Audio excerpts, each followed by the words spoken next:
Welcome back, guys. We are here at another episode of today's Tech Trends podcast number 28. We have our very, very, very special co-host that co-host on whenever we're live. His name is Joe. Yeah. There you go, guys. And today we actually got some special topics that kind of fascinates the world, mind boggles everything. Over the last few weeks, we had several discussions on the actual podcast not podcast, but to actually for Apple and AMD and stuff like that. All everything's been going on. Special bulletins been coming out, new articles, new what do you call those, Joe? The new thing. This is the season for new things to be coming out. Oh yeah, just new technology, new prototypes. Yep. So this is the time of season. So let's go ahead and get started on these articles. First article we got here is Ubuntu Linux is now running on M1 Mac. What do you think about that, Joe? Do you think that's a good deal, running Ubuntu Linux on the M1 chips? Well, I think it's awesome. I mean, more people want to get into Linux. I'm not sure if this makes it any easier, but I guess it's now compatible more. I don't think I think Apple's not sponsoring this. They're not like okay with it. You know, is that right?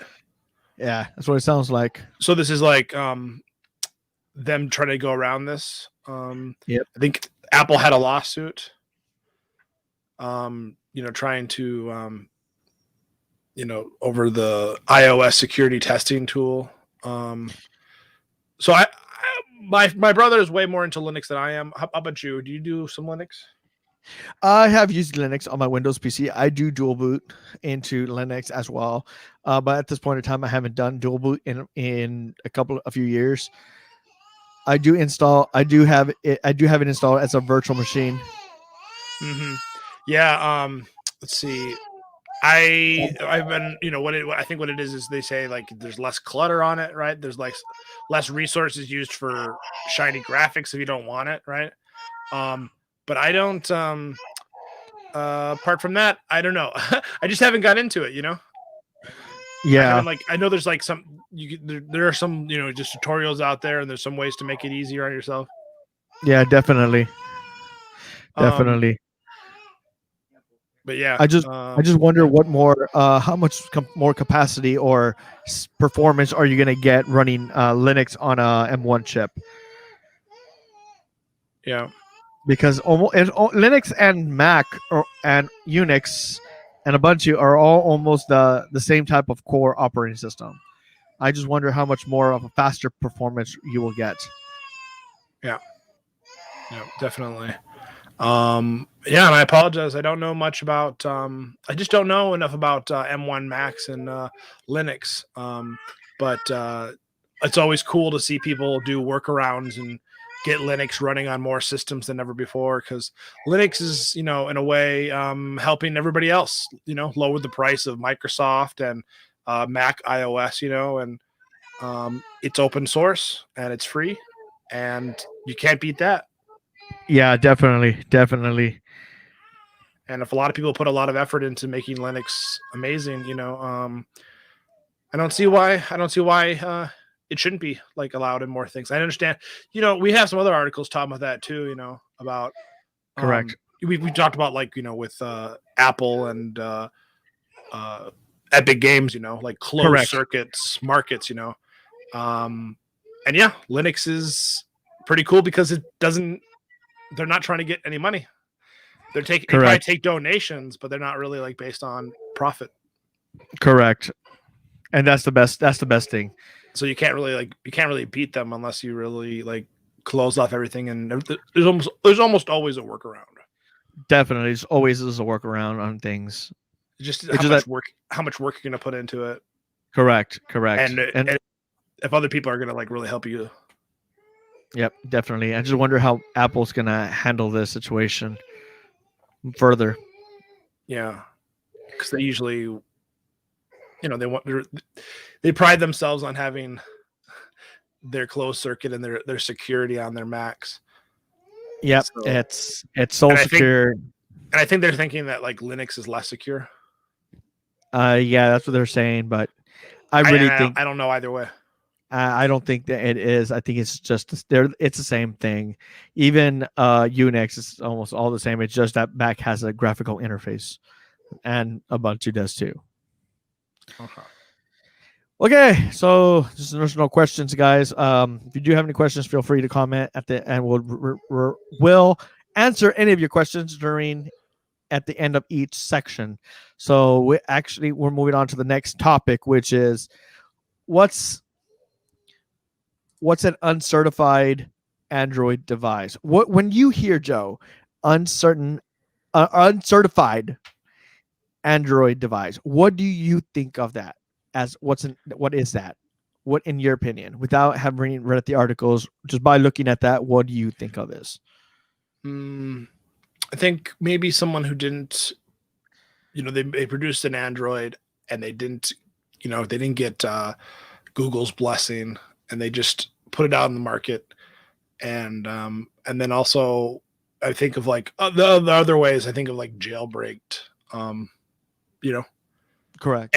Androids that are, the software is totally, like it's opened up, and you no longer can like sell it, or you might not be able to use certain features because you jailbreaked it.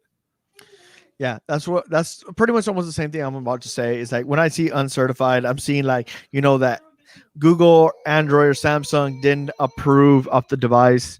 They just pushed it out into the market without their consent. So now it's actually Google and Android are actually trying to lock down those machines so that they don't have to be able to get additional features like the certified phones, and be able to just lock it down further, like almost like Mac does with their operating systems and stuff like that. Yeah, definitely. And I think in a good way, it's good to have it certified, because then the clients know that they're getting a actual legit phone, then versus an uncertified, which could actually lead to a lot of your data information leaking or identity stuff stolen. Like could be lingering stuff in the back end. What do you think about that? Do you think that's possible? No, yeah, it definitely is. And there's different ways of looking at consumer protection. One is competition. So let's say you don't want to pay like a certification fee. At the same time, there's there's the benefit of being certified. If you buy a power supply and it's rated at like titanium plus, you want it to be titanium plus, and if it's unrated, then it should be unrated, and say buyer beware. And there should be like, if they're gonna sell this uncertified, then they need to advertise it as uncertified. Correct. I think for consumer protections, if you're saying there's nothing wrong with uncertified, then you should have to label it uncertified Android. Yeah. Don't be ashamed. Don't be ashamed of being uncertified. You know what I mean? Because if you are ashamed of it, then there's something scammy going on. Yes, exactly. Like I was saying, but just do it. Just let people know that it's going to be a certified or not. But for this situation, it does go into this crazy article that Google is actually will stop working with the Google messages on the uncertified phones. How do you feel about that they're going to stop that around March or April? Well, are Google messages like your text messages? Yeah, as to what I'm knowing, Google messages. Yeah. Some type of text messages system that they have. Oh, I don't know. If it's their proprietary software, then maybe they have the right to do that. If they develop the coding and everything, or they bought the coding, or yeah. I feel like if they have it uncertified, that means all your text messages, all your pictures, and everything could be leaked out to the world because it's not being secured by like Google. That's the way I feel. Like anything you text on an uncertified could actually be leaked and just been given out and been used inappropriately. Yeah, I do think. I don't know. I kind of think it's okay for Google to do that. If they own it and it's theirs, Correct. That means if you're doing the Android, if you're trying to get into the market and you need Google software, well, then you should play with Google then. Yeah, you should partner up with them, and otherwise, find your own partners for messaging and other things. Correct. You can't force Google to give you your messenger. Yep. That's the free market of Yeah, it's almost like back in the day when we had our own phones. I don't know if you recall the T9 phones. No. It was all one messaging. You don't remember the T9s? No, if I saw one, I don't remember it as T9. I never knew that name. T9 is where you have 3 letters under one number. And I still have those. I still have like a home phone that has that. Yeah, so whenever you need to text, you have to click for 2, you have to click for like the letter B 3 times. 2 or 3 times just to get to the letter. I used to use that back in the day, and I was always frustrated with texting, man. I was like, man, they got to come up with a keyboard for this. Well, because that takes forever, oh man, just a text like a 10 words or 20 words, that would take maybe 20 minutes. Versus this now. And I do think that Google should actually be restricting other uncertified phones, like I said, because it is their proprietary. It's like the way it was back in the day. T9s, it was protected. It was only used by only this type of company, and that was that. And everything was being secured. Compared to you're going uncertified now, everything just could be God knows what could be happening on the other side. On the uncertified phones, or it could be running in the background. Yeah, and buyer beware if they have to. It's like any other consumer thing. I feel like you have to label how much saturated fat or whatever, right? Mm-hmm. That should be on there. Yep, you had to follow by the rules, by what's being pushed out by the economy. Mm-hmm. Yep. Okay, next topic. We actually got some amazing features here. Many people wonder, are these real or not? The RTX 3080 sneakers. I was like, whoa, what is that? Is that legit or not? What do you think of that, Joe? When I told you about this, Joe, what went through your mind? Well, at first when I looked at the image, I didn't look deep into it. I thought it was just like the RTX graphics card looking, the plating was just on the outside and you could actually wear the shoe. But then when you look at it closer, you realize that there's actually electronic parts in there and there's no room for your shoe at all. Yeah, when I saw it, I was like, "Oh, bad man, that's bad." Hey, it has an RTX symbol. It has all this stuff. It looks like a computer type, and I thought it was like a shoe. But then when I saw inside, and I was like, "What? It's computer." Yeah, it's got like a miniature motherboard and a water cooler in there. Yeah, I was like, "What is that?" Because it was your eyes plays tricks on you. Yep. I was looking at the bottom of the RTX 3080. And then I looked at the right shoe and it didn't show a lot of technical stuff in there. Mm-hmm. So I thought it was actually maybe somebody just took shoes and you could actually wear them. Yeah, that's crazy. I even thought that maybe, you know what? Maybe it's a graphics card inside of a case that looks like a shoe. You could open it up, take the graphics card out and put it in the computer. I thought it was like that, but it's not really.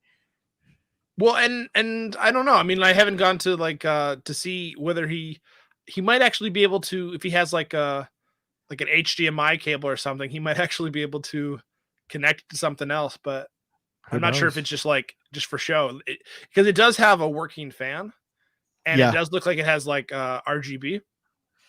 Yep. So I assume that it's plugged into something, or it's got its own battery. Yeah, definitely. But, yeah. That's just so epic crazy on how that looks. Yeah, the joke is, if a lot of the graphics cards you look out there, you're trying to find one. Like the 3060 Ti is sold out everywhere, or other ones like 3080, and everybody on eBay, everybody's selling them on eBay, trying to make a profit, So they were joking that this is probably the only 3080 you can actually get. Yeah. So futuristic. But it's kind of cool. Just wouldn't be very functional because the shroud, that's what they call the RTX 3080 part, is actually lower than the treads on the bottom of your shoe. you'd be slanted. You'd be getting ulcers. Man, I feel So sorry for those people. yeah. So it's pretty. It's very pretty to look at. Yeah, Looks like I it could be just like a collectible or something. yeah, But that's what they were talking. They were talking about this maybe a like a master collection type deal. yeah, like I could see they did if they did this like if the shoe was styled in some kind of video game, right? Some Yep. character was wearing some kind of shoe like this. So and even that game could like sponsor the RTX 38 or 3080, you know? They could have that on their character. You're just giving these companies more ideas, Joe. Yeah. They can steal your ideas. Go ahead. Yeah, it's awesome. Steal Joe's ideas. That would be the best compliment. Best compliment. And I would love to see these in person one day. Hopefully, maybe we will. Yeah. It's pretty sweet. I can't get over how purple it looks inside. Yeah, purple's a sweet color, especially LEDs, you know, like just magical. Yeah, definitely, man. So we are moving on to the next topic because that was a very interesting one. European Commission finds Valve, Capcom, Yeah, Valve. ZeniMax, and other 99.4 million antitrust ruling. What do you think happened here, Joe? Well, Like it's on a thing that I've never had fully explained to me, but companies like Blizzard or other companies, they sell their software to other countries at different rates based on that economy. yeah. They're like, "Oh, I'll sell the game here for $60, but in Bolivia, I'll sell it for blah blah blah blah." And it might be like in the US equivalency of dollars, it might be way less, you know? Um Mhm. these companies, Valve, Capcom, ZeniMax, and others, they say they're Focus Home Interactive, Coke Media, um, Bandai Namco. They they put for a certain country or region a certain price, and then you can't buy it from like you can't buy it cheaper if it's selling in England for cheaper or France or something. But the argument is that the European Union encompasses all of these countries and that they're one market, and that if one country is selling it for cheaper, you have the right to go buy it from that country. But Steam and these companies made it so that it was locked to geographical, and I'm not sure if people bought it just like some people just bought it by accident, like they didn't know that it was geo landlocked, you know. So if I lived in France and I didn't know it only worked in Germany, for some reason I'm a ignorant consumer and I bought it anyway. Now I can't use it in France when I try to load it up on Steam, and now I've like lost my money. You could probably ask Steam for like a refund, but it's still annoying, and people would argue that I should be able to buy, since I'm in the European Union, I should be able to buy it at the same price or lower. Yeah. Yep, definitely. So like I guess more of a free market. Yeah, And definitely. and what we learned from this case is, every court case, if you actually admit some wrongdoing, the fines are less. Correct. I've heard about that. Yeah. So like almost all of them, they say that the article was saying there's some controversy as to whether Valve was actually like helping out, actually admitting some guilt. But they say they did, and the biggest fine went to Focus Home Interactive, um, which was 3.4 million, even with a reduction. Interesting. So, I guess I'm in favor of what happened because, you know,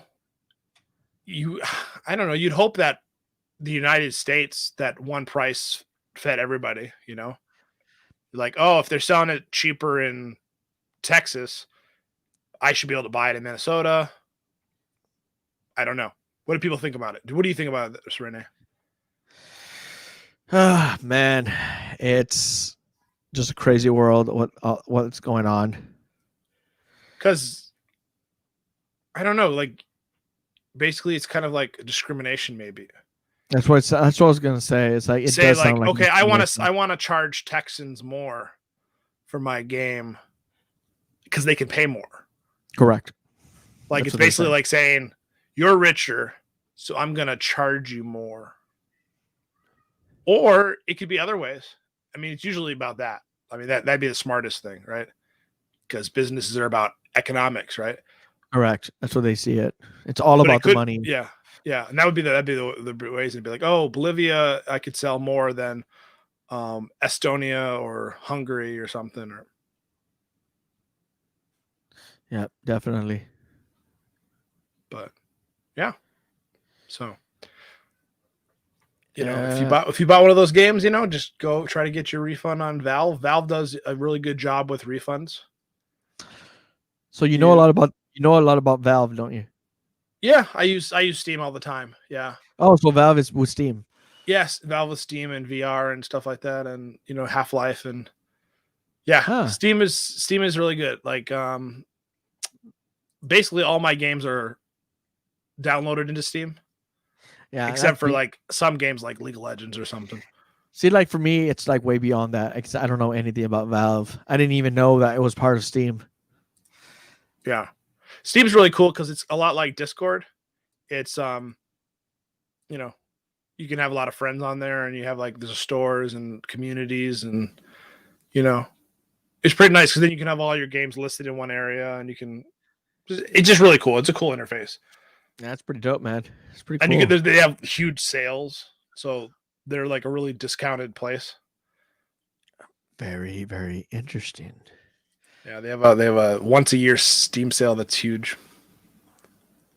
So Valve's a really cool company. They're the ones that really pushed VR. I gotta look into this more. Yeah, this Valve company. Yeah, you should download Valve and make an account and get involved. Maybe. As long as they don't steal my money. No, it's cool. Like Valve is cool. Like you can gift people games and stuff. There's like a huge community. It's just really there's a lot of capability. So that's my plug for Valve. So we go on to the next topic. Yeah, the next one is one of the most famous things that we've talked about in the last couple of weeks: internet censorship. What does it look like? What do you think about that, Joe? I know we talked about this numerous times. The internet censorship. Do you think that they should be doing censorships? I personally am against censorship in most cases. I think you should be able to censor certain words, right? Yep. Like you should be able to like asterisk them, right? Yeah. If you don't want certain derogatory words or certain swears or whatnot, you can do that, But I don't think we should I don't know. When people they had a disagreement about whether there's fake news or other kind of things, I understand some people are easily manipulated, but that goes with any media. I could say that anything like, oh, look, this certain corporation on TV is pushing this one thing, this new product. Do they have any are they all buying stocks in that company and pushing that product? Yeah. My point is that there's always hidden motives. Censorship, there's a lot of different ways of censorship. Censorship is what you promote. Not even getting rid of what I have. If I put something on Facebook or something, but you're these are the ads you allow. You censor ads or you censor news stories. And you're oh, we're going to push this one story, a certain news corporation, and they're going to be front page or something, That's one form of censorship that people don't usually think about. Also, did you also hear that why did Uganda cut off the internet access? I believe it was because wasn't it because there were some elections going on? Correct. It's because they were it was capitalized on Facebook. Yeah, they were Twitter. trying to hold the government accountable for manipulating online conversations. Correct. I was about to read that. Yeah. Yeah. That is definitely one of the thing is, but But do you think that was right for them to do that? Cut everybody off for that reason? Well, I don't think so, because I think it's kind of like hypocritical, right? Because Facebook's saying like, well, we can do it when we want to do it, but when a different government we don't agree with does it, it's wrong. But we can do it. Like we know what moral rightness is, and they don't know what moral rightness is. It's kind of culturally insensitive in a way, I guess. I don't know. You know what I mean? I don't know. There's just so many ways to look at it. There's always another opinion. It's always subjective, and somebody will argue, "Oh, you didn't shut down the internet to prevent a certain riot or a certain whatever," right? But at the same time, though, maybe people needed to know about the riot, right? Like that's if you shut down the internet, people aren't knowing there's a riot going on. Correct. And so like I don't know. I just don't agree with a lot of censorship. I think when you censor stuff, you lower the bar for everything. Everything Correct. like brings us back to like caveman. Definitely. And It's like because saying, there's no way we could get media, like news media, instantly right at that spot without knowing it through social media. Well, social media brings us everything, all the information at our fingertips. Well, and I always say that bad speech is counteracted by good speech. So if you think something's bad out there, I don't think you should censor it. I think you should put good speech out onto the internet. Correct. If you can't produce good stuff on the internet, well then maybe the bad stuff actually like deserves to be out there. Definitely. You know what I mean? Yeah. It's like the bad stuff exists because there's a vacuum of good stuff. So maybe we need to all make more positive things, or push good ideas or something, and then there won't be such a need for all the bad stuff that people want to censor. Definitely. It's just different opinions. If I have an opinion and you think your opinion's better and wants to win out the day, well, if you don't put it out there, your opinion's never going to win. In my opinion, and if you shut down my opinion, you censor it. Some people think then that means that opinion is actually valid. Correct. Like there's actually something legitimate to that, and someone's trying to cover it up. So you can get more fanatical because you're like, oh yeah, there's a conspiracy. Like that topic, they don't want that topic talked about. Correct. And instead, you should have let everybody talk about it, because then we can figure out what's dumb and what's not dumb. It's like when YouTube shuts down all of a sudden global. I don't know if you remember that, Joe. That whole internet shuts down, and then there's like 20 different types of conspiracies behind why YouTube shut down. Yeah. I don't remember that. When was that? Oh man, I think that was like a few months ago. Yeah. It happened there. It happened. I think one other time recently, but I think it was only in a country. But don't know too much about it. That one, but I know the other one was something. There was like 20 different things, and I don't want to bring speculations into this conversation. But yeah, they did. There's several people speculating that they shut it down for on purpose because something was happening at that particular time, and they didn't want people to know what was going on. And if we don't know what it was. Correct. And it could have just been a technical error. We don't know. Correct. They could have just their servers were just overwhelmed or something, or just some like virus got in there, or somebody flipped the wrong switch and shut down everything. Cascade effect of. Trust me, I've actually shut down a whole network accidentally. Trust me on that. If I could do that mistake, one company could actually shut down the whole YouTube. It's possible. Yeah. It could be, but if that happens, somebody's getting fired.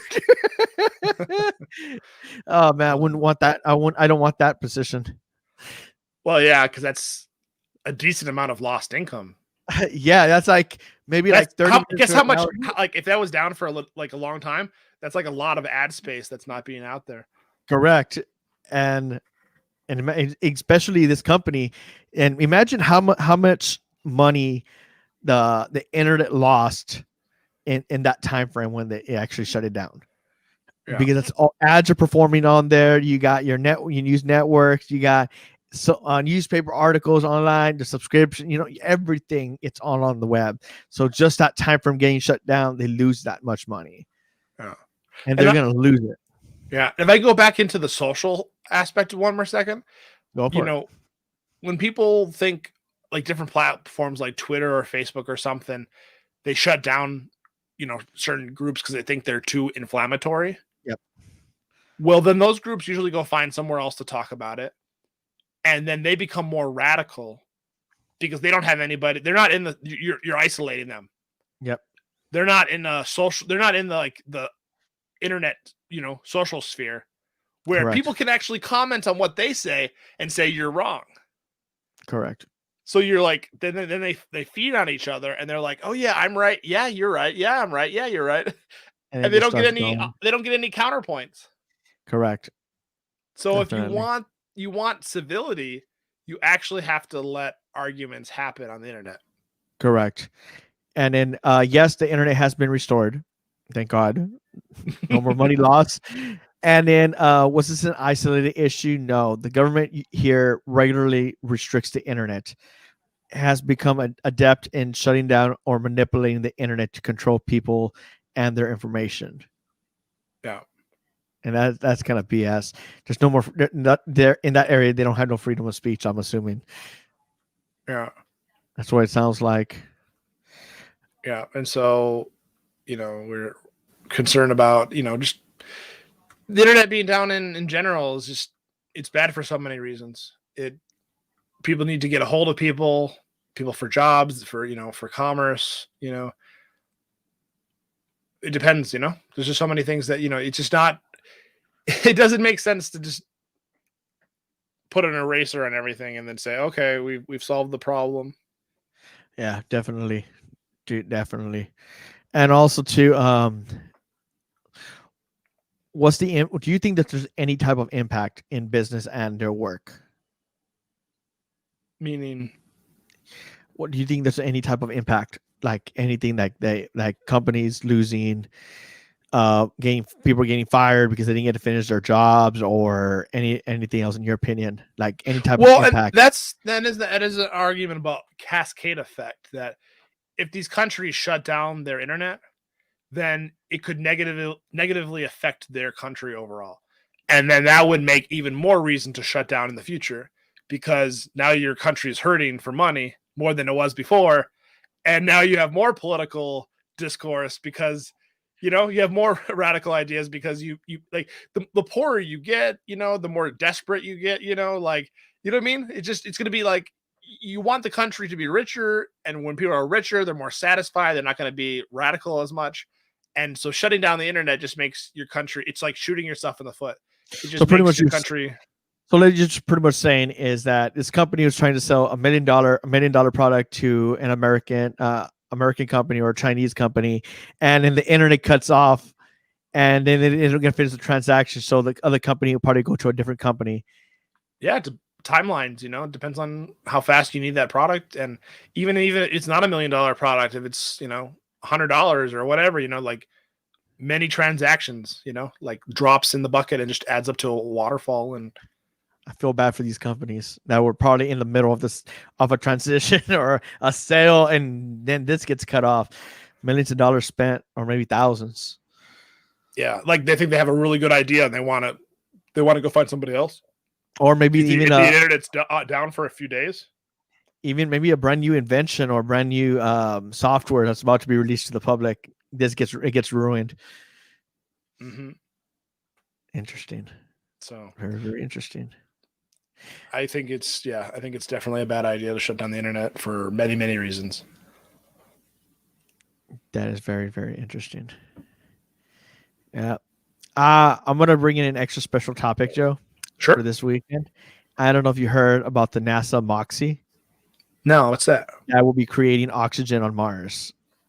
Oh, cool. How do they do that, Well, the only thing I know much about it is that let me read it. Moxie pulls in air using the pump, and it uses an electrochemical process to separate two oxygen atoms from each carbon dioxide molecule. As the gases flow through the system, they are analyzed to check how much oxygen has been produced, how pure it is, and how efficiently the machine operates. After the experiment is run, all the gases are minted back into the atmosphere. Cool. They're saying that they're going to launch several of these to Mars and actually be able to produce oxygen and be able to oxygenate the atmosphere. Yeah, I see that it says there was a launch date, July 30th, 2020. Correct. So I'm curious when it's going to get there. I am curious too. And they're saying that people, when we get to Mars, that it actually be there.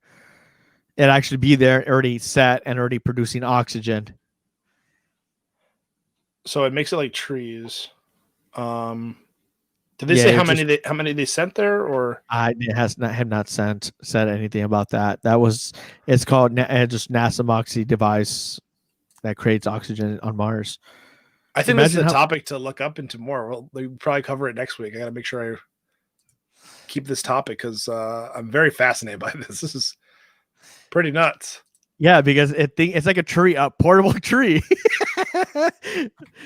Well, it's pretty cool because like, yeah, it's cool to see how many they're going to send there, and you know what if they can, I don't know, like how many of them do they need in a certain area before it's like you might be able to breathe in that area.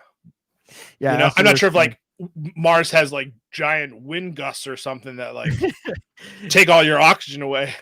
Yeah, they do have a dust storm. Yeah. So I don't know how this is going to work with that. They haven't said too much about it, and it does pull carbon dioxide, you know, that's in the air, and I think this could revolutionize the world, even our galaxy. Well, this is like terraforming, and I guess I see that the low gravity of Mars allows for much greater wind speeds at times.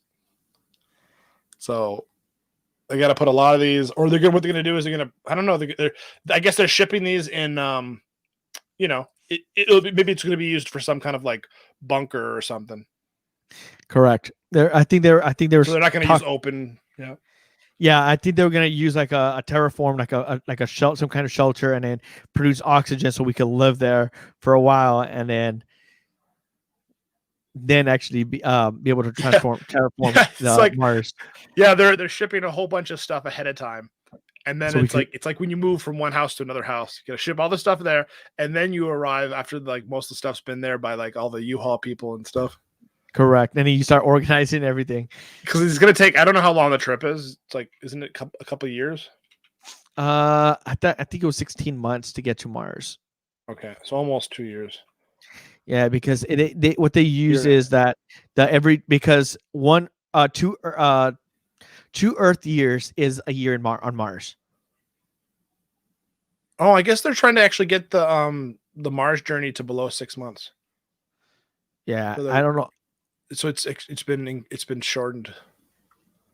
I'm guessing because how small this is. But still, 6 months is a decent amount of time if you're going to spend time on Mars. Yeah, because you're losing bone density when you're on the trip. You're losing bone density when you're on Mars because even though it has gravity, it has less than Earth, and then you lose bone when you come back. Yeah, and how long are you going to get people to commit to staying on Mars? Correct.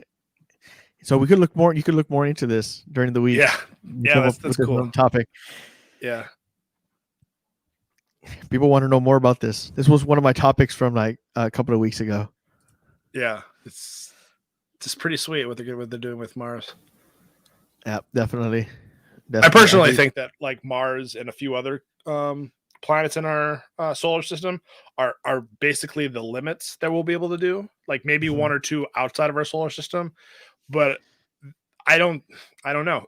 Space travel is very complicated because the distance between planets and everything are great, and acceleration and just there's so many things like losing bone density and what can go wrong. Definitely.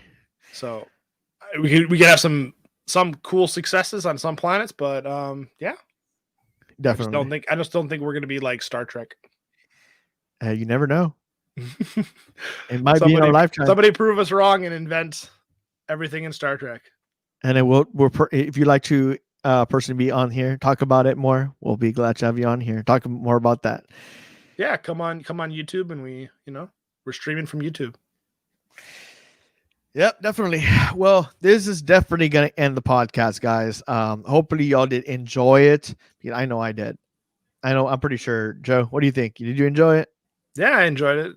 Yeah, a lot of good topics, and especially our Mars talk. Yeah, definitely. I love talking about space. That's one thing. One of my favorite topics in the world.